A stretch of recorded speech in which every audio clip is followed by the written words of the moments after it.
அலி heroin அடிச்சிட்டு இருக்காரு. அவரு ஒரு விபச்சாரி கூட ரூம்ல வெக்கேஷன்ல இருக்காரு. அவருக்கு கல்யாணமாகி குழந்தைகள்லாம் இருக்காங்க. அவரு அவகிட்ட நம்ம பசங்க நம்ம மாதிரி ஆயிடக்கூடாதுன்னு நினைக்கிறேன்னு சொல்லிட்டு அந்த பைப்பை காட்டி அவளை கூப்பிடுறாரு. வீட்டுல பார்த்தா அலி எதுலயும் ஒட்டாம தனியா தான் இருக்காரு. இது அவர் பொண்டாட்டிக்கு சுத்தமா பிடிக்கல. செம கடுப்புல இருக்கா. அவ கோவமா போன உடனே பசங்க காதுல விழுற மாதிரி அவளை போட்டு அடிக்கிறாரு. டிவில பாக்ஸிங் பார்த்துட்டு அவரும் ஏதோ பெரிய பாக்ஸர் மாதிரி நினைச்சுக்கிட்டு அந்த ஹோட்டல் ரூம்ல அந்த பொண்ணு ஷேர் பண்ண பாக்ஸிங் பிராக்டிஸ் பண்றாரு. அவன் அதே மோட்டலுக்கு அதே விபச்சாரிய பார்க்க திரும்ப திரும்ப போறாரு. ஆனா துரதிர்ஷ்டவசமா ஒரு நாள் ஓவர் டோஸ் ஆகி ஹாஸ்பிட்டல்ல முழிக்கிறாரு.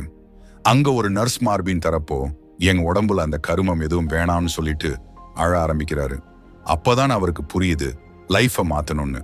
உடனே ஒரு அடிக்ட்ஸ் குரூப்புக்கு போறாரு. அந்த நிமிஷத்துல இருந்து அவரு தன் தப்பெல்லாம் மாத்தி அவர் திருந்த ட்ரை பண்றாரு. கூட இருக்க இன்னொரு அடிக்ட் கிட்ட நம்பிக்கை உனக்குள்ளதான் இருக்குன்னு சொல்றாரு. ஆனா சோகமான விஷயம், எல்லாம் சரியாயிடும்னு சொன்ன ஆளு இப்போ சவப்பெட்டியில இருக்கான். சில யுத்தங்கள்ல தோத்து போனாலும் இந்த உலகத்துக்கு தான் ஏதோ நல்லது பண்ணிட்டு இருக்கோன்னு அலிக்கு தெரிஞ்சிருந்தது. கொரோனா டைம்ல அவரு கூட இருக்க மத்த அடிக்ட்ஸை டெய்லி போன் பண்ணி விசாரிச்சுட்டே இருந்தாரு. ஆனாலும் அவர் இன்னும் சில பேரை இழக்கத்தான் வேண்டியிருந்தது. ஒன்னா கூடுறதுக்கு எந்த இடமும் இல்லாததால அலிக்கு எல்லாரையும் கான்டாக்ட் பண்ண போன் மட்டும்தான் ஒரே வழியா இருந்தது. அவரு ஒருத்தன்கிட்ட என்ன நம்பு, கண்டிப்பா ஃபியூச்சர் பிரைட்டா இருக்கும்னு சொல்றாரு. ஆனா அப்புறம் பார்த்தா அவன் ஒரு கேரேஜ்ல தூக்குல தொங்குறான். அலி இதை மறக்கல. அடிக்ஷன் கதை பெரும்பாலும் எப்படி முடியுதுன்னு தனக்கு ஒரு ஞாபகார்த்தமா இருக்க இறந்தவங்களோட பேரையும் தேதியையும் ஒரு புத்தகத்துல எழுதி வைக்கிறாரு. இப்போ பிக் எட்டி உடம்புல சில தழும்புகளோடவும் ஒரு மலப்பையோட திரும்ப வராரு.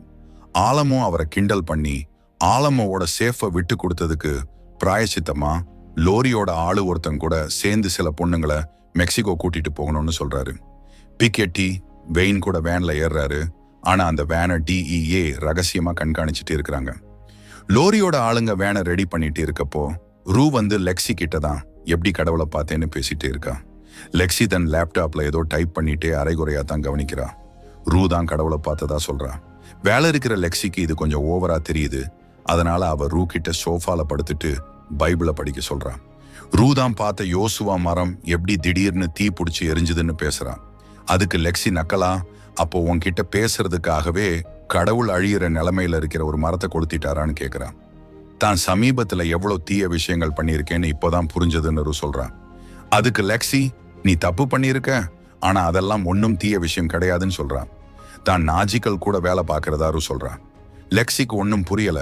ஏன்னா ரூ ஒரு கருப்பு கௌபாய் கூட தான் வேலை பார்க்கறான்னு அவன் நினைச்சிட்டு இருந்தான். அப்புறம் ரூ தான் DEA கூட வேலை பார்க்கறதா லெக்ஸி கிட்ட சொல்றான். லெக்ஸி அதை நம்பல. ரூ திரும்பவும் ட்ரக்ஸ் யூஸ் பண்ண ஆரம்பிச்சிட்டான்னு அவன் நினைக்கிறான். லெக்ஸி, இதனாலதான் உங்க அம்மா உங்ககிட்ட பேசுறதே இல்லை போலன்னு சொல்றான். அதுக்கு ரூ, நாங்க பேசிக்கிட்டு தான் இருக்கோம்னு கோவமா கத்திக்கிட்டே அங்கிருந்து வெளியே போறான். அப்படியே திரும்பி பார்க்குற ரூ கேசியோட அபார்ட்மெண்ட்ல ஸ்கிரீன்லாம் இழுத்து மூடி இருக்குது கவனிக்கிறான். அவ போய் கதவை தட்டுறா. ஆனா கதவுக்கு அந்த பக்கத்துல இருந்து ஒருத்தன் சைலன்சர் வச்ச துப்பாக்கிய கதவோட பீப் ஹோல்ல நேரா நீட்டிட்டு நிக்கிறான். ட்ரிகரை அழுத்த போற நேரத்துல நல்ல வேளையா ரூ அங்கிருந்து கிளம்பிடுறா. இதுக்கு சில நாளைக்கு முன்னாடி நசீம் நேட்டோட விரல கேசிக்கு பார்சல் பண்ணி அனுப்பியிருந்தாரு. கேசி நசீம்க்கு கால் பண்றா. அவரு நேட்டோட கன்ஸ்ட்ரக்ஷன் மாடலை ஒவ்வொன்னா பிச்சு போட்டுட்டு கேசி கிட்ட பணத்தை கேட்டு மிரட்டுறாரு. கேசி எப்படியாவது அவளோட ஒன்லி ஃபேன்ஸ் அக்கௌண்ட்டை திரும்ப ஆரம்பிக்கலாம்னு பதட்டமா ட்ரை பண்றா. ஆனா அது அதுக்குள்ளேயே டெலீட் ஆகிடுச்சு. இது பத்தாதுன்னு நிலைமை இன்னும் மோசமாகுது. தொலைக்காட்சிக்காரங்களுக்கு ஷோல லெக்ஸியோட கதைக்களம் ரொம்ப பிடிச்சிருக்கு. ஆனா ஒரு செக்ஸ் ஒர்க்கரை சீரீஸ்ல வச்சு வர தேவையில்லாத பிரச்சனைகள் அவங்களுக்கு வேணாம்னு நினைக்கிறாங்க. அதனால அந்த ஸ்டோரி லைனையே கட் பண்ணிடுறாங்க. விஷயம் இதோட நிக்கல. மேடிக்கும் அவளோட பாஸ் மிஸ் பென்ஸ்லர் மூலமா வேலையை விட்டு தூக்கப்படுறா. கேசி அவளோட ஒன்லி ஃபேன்ஸை மூடிட்டாங்கிற விஷயத்த மேடி தெரிஞ்சுக்கிட்டு கோவமா அவ அபார்ட்மெண்ட்டுக்கு ஓடி வரா. அங்க கேசி தரையில அழுதுட்டே இருக்கா. மேடி அவளை போட்டு அடிச்சுட்டு, நான் சொல்ற ஒவ்வொரு வார்த்தையையும் நீ அப்படியே கேட்கணும்னு மிரட்டுறா. மேடி, நான் ஒன்னும் உன் மேனேஜர் இல்லடி, இனிமே நான் தான் உன் பாஸ்ன்னு சொல்றா. அப்புறம் மேடி கேசிய டீலன் கூட டின்னருக்கு அனுப்பி வச்சுட்டு TMJ மீடியாவுக்கு ரகசியமா தகவலை தட்டி விடுறா.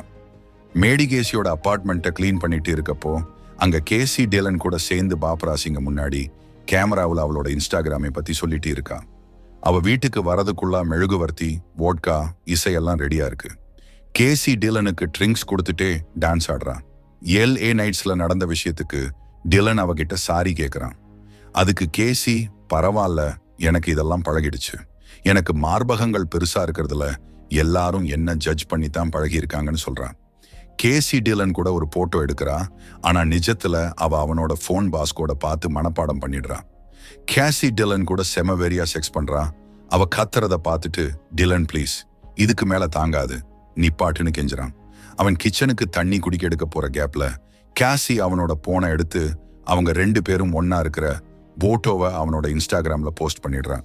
நீ தான் உலகத்திலேயே பெஸ்ட் ஃபக்கா இருப்ப போலன்னு சொல்லிட்டே டிலன் ஒரு கிளாஸ்ல ஐஸ் வாட்டர் குடிக்கிறான். ஆனா அந்த கிளாஸ்க்குள்ளதான் நேட்டோட விரல் கிடக்குது. அது எப்படிதான் அவனுக்கு தெரியலையோ, அதை அப்படியே குடிச்சிட்டு திரும்பவும் பெட்டுக்கு வந்து அவளை கட்டி பிடிச்சு படுத்துக்கிறான். அடுத்த நாள் காலையில டிலன் இன்னும் தூங்கிட்டு இருக்கும் போதே மேடி உள்ள வரா. அவங்க போட்டோ இன்ஸ்டாகிராம்ல ட்ரெண்டிங் ஆகி 7 மணி நேரம் ஆச்சுங்கிற நல்ல செய்தியை கொண்டாடுறதுக்காக வரா. கேசி அவளோட சப்ஸ்கிரைபர்ஸ் கவுண்ட்டை பார்த்துட்டு ஆனந்த கண்ணீர் வடிக்க ஆரம்பிக்கிறான். அப்போ மேடி சிங்க்ல இருக்கிற கிளாஸ்க்குள்ள அந்த விரல் கிடைக்கிறத பார்த்துடுறா. மேடி ஃபர்ஸ்ட் இது டைலனோட விரலான்னு கேட்கிறா. ஆனா அப்புறம் தான் அது நேட்டோட விரல்னு அவளுக்கு புரியுது. உடனே கேசி எல்லாத்தையும் விளக்க ஆரம்பிக்கிறா. அங்க நசீம் நேட்டை கடத்தி வச்சு மிரட்டிட்டு இருக்காரு. அவரு நேட்டுக்கிட்ட நீ எவ்வளவு உயரம்னு கேட்கிறாரு. அதுக்கு நேட் நான் 6 அடி 5 இன்ச்னு சொல்றான். அதுக்கு நசீம், அடடா, ஒரு சாதாரண சவப்பெட்டி 6 அடி 4 இன்ச் இருக்கிறவனுக்கு தான் சரியா இருக்கும்னு சொல்றாரு. நேட்டுக்காக கேசி சீக்கிரம் பணம் ரெடி பண்ணணும்னா அவளுக்கு இன்னும் கொஞ்சம் மிரட்டல் தேவைன்னு நசீம் நினைக்கிறாரு. நேட் நசீம் கிட்ட கெஞ்சுறான். அவ கண்டிப்பா பணத்தை ரெடி பண்ணிடுவான்னு சொல்றான். ஆனா நசீம் கேசி இப்போ அவளோட சுதந்திரத்தை ரொம்பவே என்ஜாய் பண்ணிட்டு இருக்கான்னு சொல்றாரு. நேட்டை அந்த ரூமை விட்டு வெளியே கூட்டிட்டு போறாங்க. அவன் தப்பிக்க ட்ரை பண்றான். ஆனா நசீமோட ஆளு அவனை போட்டு மிதிக்கிறான். இந்த பக்கம் ரூ வந்து அலிய பார்த்து இப்போ என்னென்ன நடந்துட்டு இருக்குன்னு எல்லாத்தையும் கொட்டுறா. அவர் உடனே அவனோட ஷார்ட் கன்னை எடுத்துட்டு ரூவோட அம்மாவை இந்த ஊரை விட்டே கூட்டிட்டு போக ரெடி ஆகுறாரு. ஆனா ரூ அவர்கிட்ட இதுதான் தான் பண்ற கடைசி தப்புன்னு சத்தியம் பண்றான். அது மட்டும் இல்லாம தான் கடவுள்கிட்ட பேசினதாவும் சொல்றான். லெக்ஸி மாதிரி இல்லாம அலி அவ சொல்றத பொறுமையா கேட்கிறாரு. கடவுள் மோசே கிட்ட சொன்ன அதே வார்த்தைகளை தான் கடவுள் தன்கிட்டையும் சொன்னதா ரூ திரும்ப சொல்றான். DEA அரெஸ்ட் பண்றதுக்காக அவங்க எல்லாரும் ஜெருசலேம் ரோட்டுக்கு தான் போறாங்க. இத ரூ கடவுள் காட்டுற ஒரு அறிகுறி அப்படின்னு நினைக்கிறான். அலி ஃபென்டானில் ட்ரக்ஸ் பத்தியும் அதனால எவ்வளவு பேர் சாகுறாங்கன்றத பத்தியும் கவலைப்பட்டு பேசுறாரு. அவ கடத்தின ஃபென்டானிலனால யாராவது செத்திருப்பாங்களோன்னு அவளுக்கு என்னைக்காவது பயம் வந்திருக்கான்னு ரூ கிட்ட கேட்கிறாரு. அலி அவகிட்ட நீ பண்ண கெட்ட விஷயங்களை எல்லாம் மாத்தணுமா, முதல்ல உன்னை நீயே மாத்திக்கோன்னு சொல்றாரு. அவ அழுதுட்டே இருக்கப்போ அவரு அவளுக்கு ஒரு ப்ராமிஸ் பண்றாரு. காலையில அவங்க 2 பேரும் சேர்ந்து அவ அம்மாவை கூட்டிட்டு போறதா முடிவு பண்றாங்க. அலி ஒரு ஆரம்பம்னு இருந்தா கண்டிப்பா ஒரு முடிவு இருக்கும்னு சொல்றாரு. அப்புறம் மோசேவால கூட அந்த வாக்களிக்கப்பட்ட நிலத்துக்கு கடைசி வரைக்கும் போக முடியலன்றதையும் அலி ஞாபகப்படுத்துறாரு. இங்க DEA ஆபீசர்ஸ் பிளான் எப்படி நடக்க போகுதுன்னு எல்லாருக்கும் விளக்கிட்டு இருக்கப்போ பிக்கெட்டி அந்த மெடிக்கல் வேண்டிய ஓட்டிட்டு போறாரு. கிட்டியும் இன்னொரு பொண்ணும் அந்த வேனோட பின்னாடி சீட்ல இருக்காங்க. இன்னொரு வண்டியில ஜி வந்து லோரியோட சேஃபை கொள்ளையடிக்கிறதுக்காக ரூவா அவங்களோட வீட்டுக்கு கூட்டிட்டு போறான். அவன் ஒரு ரைஃபிள் துப்பாக்கியை வச்சு சுத்தி நடக்கிறதெல்லாம் நோட்டம் விட்டுட்டு இருக்கான். அதே நேரத்துல அவ தான் லோரி கிட்ட போய் யாரோ தன் மூஞ்சியிலேயே அடிச்சிட்டாங்கன்னு சொல்ல போறதா பிளான் போடுறா. ரூ ஆலமோ என்ன போட்டு அடிச்சிட்டாருன்னு சொல்லிக்கிட்டே காரோட டேஷ்போர்ட்ல தன் தலைய ஓங்கி முட்டிக்கிறா.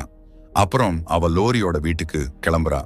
அவங்க திரும்ப வரும்போது DEA அவங்கள அரெஸ்ட் பண்றதுக்காக தான் ஆலமோ பக்கம் தான் இருக்கும்னு அவரை நம்ப வச்சாகணும். மூக்கு உடைந்த நிலையில ரூ உள்ள வந்து ஆலமோ தன்னை கொல்ல பார்த்தாருகிறதையும் அடுத்து அவங்களையும் அதே மாதிரி தான் செய்ய போறாருதையும் லோரி கிட்ட சொல்றான். இந்த பக்கம் ஒரு ராட்சசன் மாதிரி இருக்கிற ஆளு கேசியோட அப்பார்ட்மெண்ட்டுக்குள்ள புகுந்து அவளை ஒரு கண்ணாடி டேபிள் மேல தூக்கி போடுறான். அப்புறம் அவளை கட்டி போட்டு வாயில துணியை வச்சு அமுக்கி பெட் மேல தூக்கி வீசுறான். கேசி கத்த மாட்டேன்னு பிராமிஸ் பண்ணதுக்கு அப்புறம் தான் நசீம் வாயில இருக்கிற துணியை எடுக்கிறாரு. கரெக்டா அந்த நேரத்துல தான் ரூ வந்து கதவை தட்டியிருக்கான். அங்க நேட் அவன் கட்டப்போன ரிட்டையர்மெண்ட் கம்யூனிட்டி சைட்டுக்கு அடியில ஒரு சவப்பெட்டிக்குள்ள உயிரோட புதைக்கப்பட்டிருக்கான். அவனுக்கு மூச்சு விட ஒரு டியூப் மட்டும்தான் இருக்கு. கேசி நசீம்க்கு தர வேண்டிய $10 லட்சம் பணத்தை கொடுக்கலன்னா அடுத்த 72 மணி நேரத்துல அவன் தண்ணி இல்லாமலே செத்துடுவான். அவனோட தம்பி நேட்டை தேடி அங்க வரான். ஆனா அவன் கிடைக்காம கிளம்பிடுறான். அதே நேரத்துல ஒரு கட்டு விரியன் பாம்பு நேட்டு இருக்கிற இடத்த நோக்கி நகர்ந்து போயிட்டே இருக்கு. கேசி ஹெல்ப்புக்காக கத்தவே இல்லை. அதனால ரூ அங்கிருந்து கிளம்பிடுறான். நசீம் அவளோட முடிய கையால கோதி விட்டுக்கிட்டே எல்லாம் சரியாயிடும்னு அவளுக்கு ஆறுதல் சொல்றாரு. கேசி எங்க இருக்கான்னு கேட்கறதுக்காக மேடி கால் பண்ணப்போ அந்த போன் கால்ல தூக்கத்துல இருந்து முழிக்கிறா லெக்ஸி. எல்லாரும் பண்ணிட்டு இருக்கிற பைத்தியக்காரத்தனமான விஷயங்களை பார்த்துட்டு லெக்ஸிக்கு செம கோவம் வருது. கேசி என்னடான்னா விட்டு படம் பண்ணிட்டு இருக்கா. மேடி என்னடான்னா மாமா வேலை மாதிரி பாக்குறா. ரூ என்னடான்னா நாஜிக்கல் கூடவும் டிஏ கூடவும் சேர்ந்து சுத்திட்டு இருக்கா. நீங்க பண்றது எல்லாமே சுத்த பைத்தியக்காரத்தனம்னு கத்துறா. அங்க நேட் சவப்பெட்டிக்குள்ள கத்திக்கிட்டும் அடிச்சுக்கிட்டும் இருக்கான். அந்த சத்தத்தை கேட்டு அந்த பாம்பு டியூப் வழியா உள்ள இறங்கி மெதுவா நகர்ந்து வருது. யாரோ தன்னை காப்பாத்த தான் வராங்கன்னு நினைச்சுக்கிட்டு நேட் கடவுளை ரொம்ப நன்றின்னு சொல்றான். ஆனா பார்த்தா அந்த பாம்பு சவப்பெட்டிக்குள்ள இறங்குது. பாம்பு தன்னை சுத்தி வளைச்சு அப்படியே மூஞ்சிய நோக்கி வரதை பார்த்து நேட் செம பேனிக் ஆகுறான். நேட் மரண பயத்தோட அந்த பாம்பைய பார்த்துட்டு இருக்கான். திடீர்னு அது அவன் மேல சீருது. இங்க நசீம் கேசிய வச்சு மேடிக்கு கால் பண்ண வைக்கிறாரு. எனக்கு $10 லட்சம் பணம் வேணும், இல்லைன்னா அவளோட உடம்புல இருக்கிற உறுப்புகளை ஒவ்வொன்னா வெட்ட ஆரம்பிச்சிடுவாங்கன்னு சொல்ல வைக்கிறாரு. உடனே மேடி கிளம்பி கிளப்புக்கு போறா. ஆலமும் அவளுக்கு ஒரு ஸ்விம் சூட் கொடுத்துருக்காரு. ஆனா மேடி அதை போடுறதுக்கு கொஞ்சம் தயங்குறா. அப்போ மேஜிக் அவகிட்ட ஒரு நல்ல வாழ்க்கைக்காக 1000 கஷ்டமான நாட்களை தியாகம் பண்றதுல தப்பில்லைன்னு சொல்றான். அங்க நாஜிக்கள் வானத்தை பார்த்து துப்பாக்கியால சுட்டுக்கிட்டே எரியிற ஒரு மரத்துக்கு முன்னாடி டான்ஸ் ஆடிட்டு இருக்கிறாங்க. லோரியோட ஆளுங்க எதுக்காக ரூ இப்போ திரும்ப வந்திருக்கான்னு அவகிட்ட கேள்வி கேட்கிறாங்க. அதுக்கு ரூபாய் தான் லோரி கிட்ட வேலை பார்த்தப்போ தனக்கு ட்ரக்ஸ் மட்டும்தான் தேவையா இருந்ததுன்னு சொல்றான். லோரியோட ஆளுங்க ரூவை கேள்வி கேட்டுட்டே அவளை மிரட்ட ஆரம்பிக்கிறாங்க. ஆலமோ பண்ற மாதிரி அவளையும் கட்டாயப்படுத்தி பிரஸ்ட் சர்ஜரி பண்ண வைக்கலாமா, இல்ல அவ சம்மதம் இல்லாமலேயே அவளை இங்கேயே அடைச்சு வைக்கலாமான்னு பேசுறாங்க. இல்லைன்னா அவ உடம்பு முழுக்க ஃபென்டானில் ட்ரக்ஸை ஏத்திடலாமான்னு கூட யோசிக்கிறாங்க. ஆனா அதுக்கெல்லாம் பதிலா வெயின் அவளோட உள்ளங்கைய மட்டும் கத்தியால கீறி விடுறான். வெயின் ரூவுக்கு இப்படி பண்ணுனதை பார்த்து செம அப்செட் ஆன ஃபே அவனை திட்டுறான். அதுக்கு அவன் நாஜிக்கள் மற்றவங்களுக்கு என்னவெல்லாம் பண்ணுவாங்கன்றதையும் இப்போ ரூவுக்கு என்ன பண்ண பிளான் பண்ணிட்டு இருக்காங்கன்றதையும் அவகிட்ட சொல்றான். அதாவது அவளை ஒரு நாய் மாதிரி கொல்ல போறாங்களாம். இந்த பக்கம் மேடி கேசிய காப்பாத்துறதுக்காக பணத்தை கேட்க ஆலமோ கூட ஹாட் டப்ல இருக்கா. அவர் அவளை கட்டாயப்படுத்தி அந்த டப்புக்குள்ள வர வைக்கிறாரு. அப்புறம் யாருமே தன்னோட ஃபீலிங்ஸை பத்தி கேட்கறது இல்லைன்னு புலம்புறாரு. அவர் ரொம்ப டென்ஷனா இருக்கானாம். அதனால கொஞ்சம் ரிலாக்ஸ் ஆகணுமாம். அப்போ மேடி அவர்கிட்ட ரூ எப்படி நாஜிக்கல் பத்தியும் டிஏ பத்தியும் புலம்பிட்டு இருந்தான்ற விஷயத்த சொல்றான். அவரு அதுக்கு பதிலா அவளோட கால்களை காட்ட சொல்லி அவளை அவன் பக்கத்துல வர சொல்றாரு.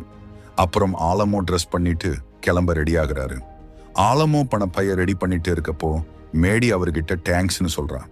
கேசிக்கு இதெல்லாம் ஒருத்தான்னு ஆலமோவுக்கு ஒரு சந்தேகம் இருக்கு. ஆனா மேடி அவளை ஒரு பணமரம்னு சொல்லி இப்போ இருக்கிற சிச்சுவேஷன் ரொம்ப ஸ்பெஷலானதுன்னு அவருக்கு விளக்குறான். நசீம் அங்க வராரு. மேடி அந்த பண பைய எடுத்துட்டு டீல் பேச போறான். மேடி அந்த பைய தூக்கி போடுறா. ஆலமோவும் கார்ல இருந்து இறங்குறாரு. கேசி நசீம் கூட இருக்கா. அவர் அவளும் மேடி கிட்ட கூட்டிட்டு வராரு. நசீம் கேசியை அனுப்பி அந்த பைய எடுத்துட்டு வர சொல்றாரு. நசீம் அந்த பைய திறக்கிறப்போ ஆலமோ அவரை துப்பாக்கியால சுட்டுடுறாரு. நசீம் ரத்த வெள்ளத்துல தரையில கிடக்கிறாரு. கேசிய கண்ணாடி டேபிள்ல தூக்கி போட்டானே அந்த ஆளு, அவன் பயந்து போய் தன் துப்பாக்கிய தரையில போடுறான். ஏன்னா அந்த பைக்குள்ள பணமே இல்ல. ஆலமோ நசீமை திரும்பவும் சுட்டு அவரை கொன்னுடுறாரு. கேசி எதிர்காலத்துல சம்பாதிக்க போற பணத்துல இருந்து ஆலமோவுக்கு $10 லட்சம் கிடைக்கிற மாதிரி மேடி ஒரு டீல் பேசியிருக்கான்.